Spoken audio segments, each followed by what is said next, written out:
So guys, शुरू कर रहे हैं हम लोग डिप्लोमा फार्मेसी सेकेंड ईयर वालों।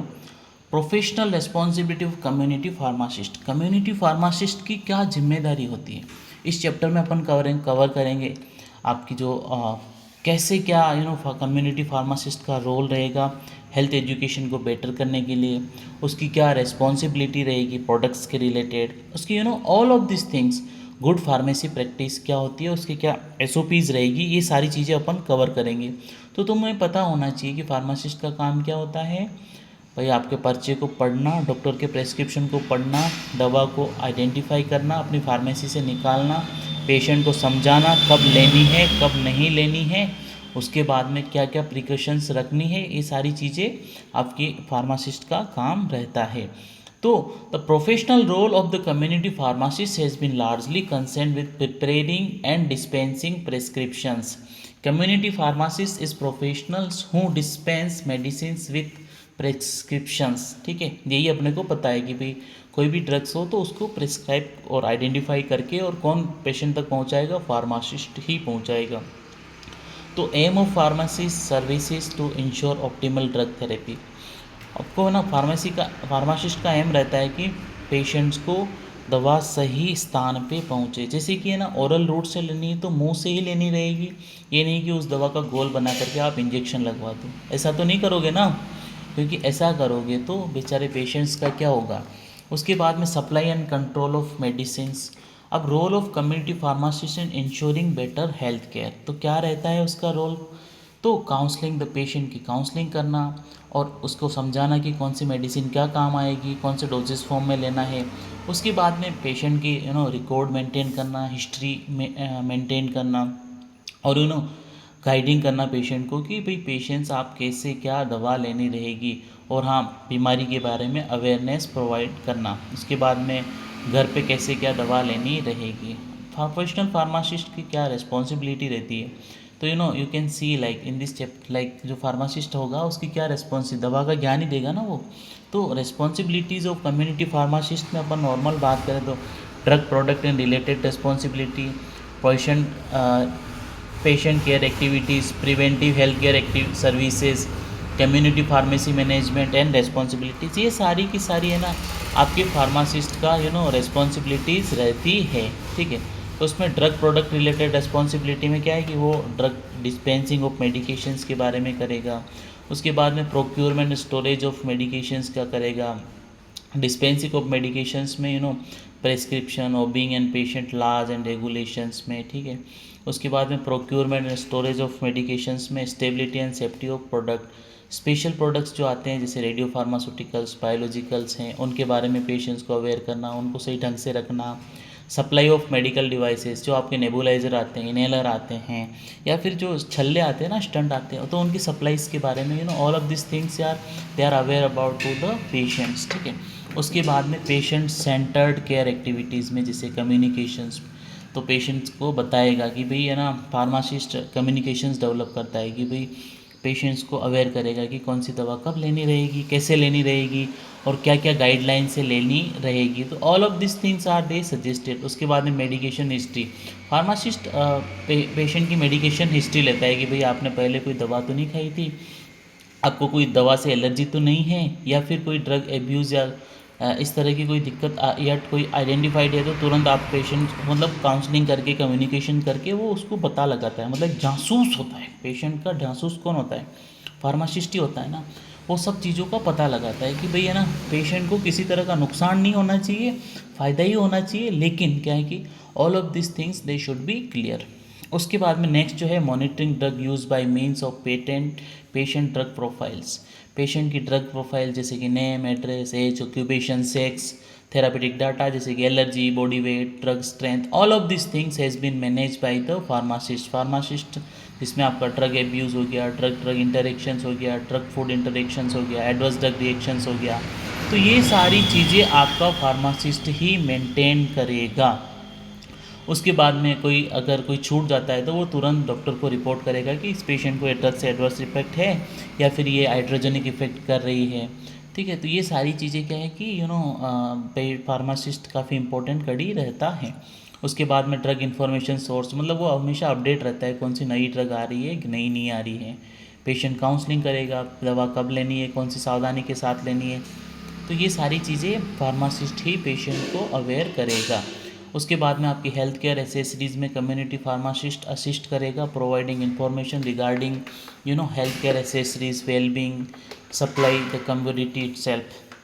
प्रिवेंटिव हेल्थ केयर सर्विस कैसे क्या रहता है, तो वो ड्रग यूटिलाइजेशन को मॉनिटर करेगा, जिसमें आपका एनालाइज करेगा प्रेस्क्रिप्शन को, detecting and monitoring of adverse drug reactions. Health promotion companies करेगा, जैसे कि वो पेशेंट्स को बताएगा कि ड्रग एब्यूज़ क्या होता है, मिसयूज़ क्या होता है, पॉइजन्स की कंडीशन में कैसे बचा जाएगा, फर्स्ट एड क्या होगा आपकी मेडिसिन्स का, उसके बाद में उसको आप कैसे कंसेप्शन कंट्रोल करोगे, स्मोकिंग और हेल्थ से रिलेटेड क्या इश्यूज़ हैं उनको कैसे केयर करोगे।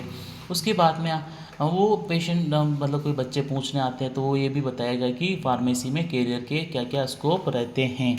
ठीक है, उसके बाद में वो आपकी हेल्थ स्क्रीनिंग सर्विस करेगा, जैसे कि बॉडी वेट, हाइट वेट, आपका शुगर लेवल भी चेक कर सकता है, ब्लड प्रेशर भी चेक कर सकता है। अब कम्युनिटी फार्मासिस्ट को मैनेजमेंट रिस्पॉन्सिबिलिटी क्या रहती है, तो pharmacist should be provide reasonable comprehensive pharmaceutical services. Pharmacist have a responsibility to ensure the adequate facility arrangement with proper design. Pharmacy establish करने के लिए प्रॉपर डिज़ाइन, पूरी जगह होनी चाहिए, फार्मेसी के पूरा करेक्टर रिफ्लेक्स होना चाहिए, ड्रग डिस्ट्रीब्यूशन सिस्टम्स पूरा सेटअप होना चाहिए। डिस्ट्रीब्यूशन सिस्टम में जैसे कि आपको पूरी एक ट्रेनिंग होनी चाहिए फार्मासिस्ट को कि भाई उसमें सेमिनार्स में जाना चाहिए, एजुकेशंस करनी चाहिए, और कॉरस्पॉन्डेंस कोई कोर्स होता है तो वो सब भी करना चाहिए। तो all of this things are very very important for community pharmacist. अब बात करेंगे कि भाई गुड फार्मेसी प्रैक्टिस क्या होती है। तो गुड फार्मेसी प्रैक्टिस में क्या है कि इंटरनेशनल फार्मेसी फेडरेशन है, उसने गाइडलाइन बनाई थी कि गुड फार्मेसी प्रैक्टिस की मीटिंग होल्ड हुई थी 5 सितंबर 1993 को। तभी से आपको देखा होगा वर्ल्ड फार्मासिस्ट डे 5 सितंबर 1993 को मनाया जाता है। तो उन्होंने डिक्लेयर किया था कि good pharmacy practice 1993 WHO FIP documents में ये डिस्क्राइब किया गया था। तो गुड फार्मेसी प्रैक्टिस का मतलब था मीटिंग में का क्लियर था कि भाई ऑल फार्मासिस्ट है वो क्लियर हो जाएं कि आपकी पेशेंट के प्रति क्या क्या जिम्मेदारी है, आप हेल्थ इम्प्रूवमेंट में क्या क्या योगदान दोगे, और पेशेंट सेफ्टी वेलबींग ही आपका मेन मोटो रहना चाहिए। उसके सिर्फ 6 कंसेप्ट थे। हेल्थ प्रमोशंस था, प्रिवेंटिंग हार्म फ्रॉम मेडिसिन से जो नुकसान होते हैं उनसे पेशेंट्स को बचा के रखना।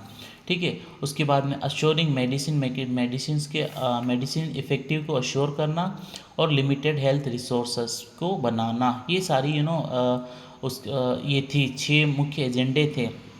अब जो requirement of good pharmacy practice में था, तो फार्मासिस्ट का फर्स्ट कंसर्न था कि welfare patient and for the public generals के लिए। कोर फार्मेसी प्रैक्टिस में supply of medication and other health care products of assured quality along with appropriate information and advice to patients to monitoring the effect of their use, promotion, rational and economic prescribing, objective of each elements of pharmacy services. ठीक है, integral part of the pharmacist contribution to healthcare is promotion of rational and economic prescribing and optimal use of medicines. Satisfying this requirement, the following condition are necessary.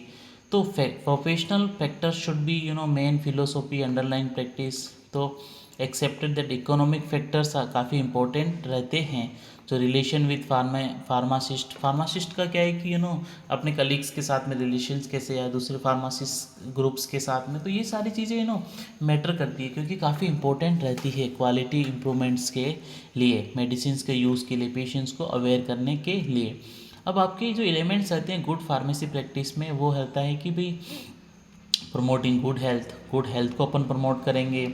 उसके बाद में supply of medicine and their rational use, self care activities involve रहेगी, advice and where appropriate supply of medications for self treatment, activities influencing prescriber and medicine use, collaboration with other health care professional, health promotions activities और clinical trials. Standard for good pharmacy practice में WHO FIP document on GPP suggest following the elements of GPP में क्या है कि health promotion, ill health, the prevention and achieving health objectives, standard needed में facility for independent counseling area that ensuring privacy, provision of general advice on health matters, involvement in health related campaigns, supply and use of medications and other healthcare products जिसमें आपके receiving prescriptions and confirmation of integrity of communications, facilities, procedures and personals के साथ में assessment of prescriptions by the pharmacist, therapeutic aspect,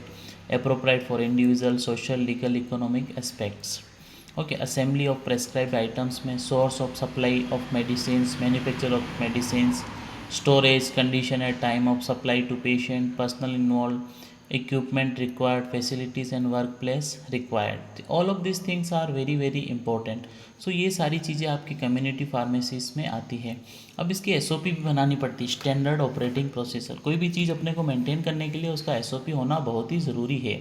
तो आपको SOP में क्या है कि एसओपी एक रिटन डॉक्यूमेंट होता है जो क्या है कि हेल्थ केयर कंप्लीट करता है कि उसमें आपकी जॉब प्रोफाइल क्या रहेगी, सेफ्टी क्या रहेगी, कोई एडवर्स या साइड इफेक्ट तो नहीं रहेगा हेल्थ इन्वायरमेंट के साथ में. तो all of this things are very very important. Standard operating procedures भी इसको कहा जाता है.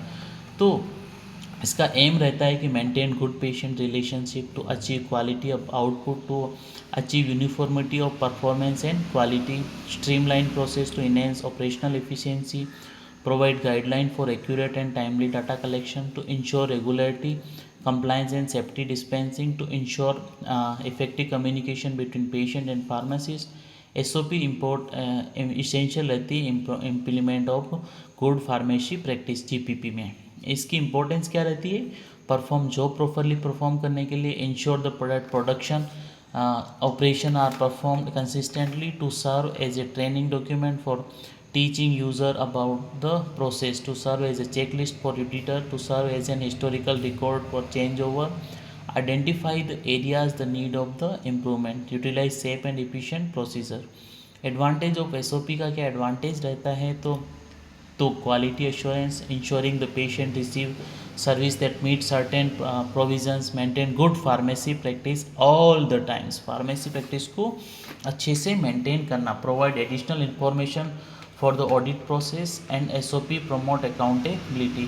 उसमें आपका कंटेंट क्या रहेगा आप बनाओगे तो? Title of identifications, objective, scope, responsibility, procedure, equipment and materials. Equipment में आपके टूल्स हैं, इक्विपमेंट्स हैं, सेफ्टी मेजर्स है, क्वालिटी स्टैंडर्ड्स है, डॉक्यूमेंटेशंस हैं और references, review and revisions and approvals. All of these things are included in this our these standard operating procedures. So ये सारी चीज़ें अपने को इसमें इनरोल करनी रहेगी.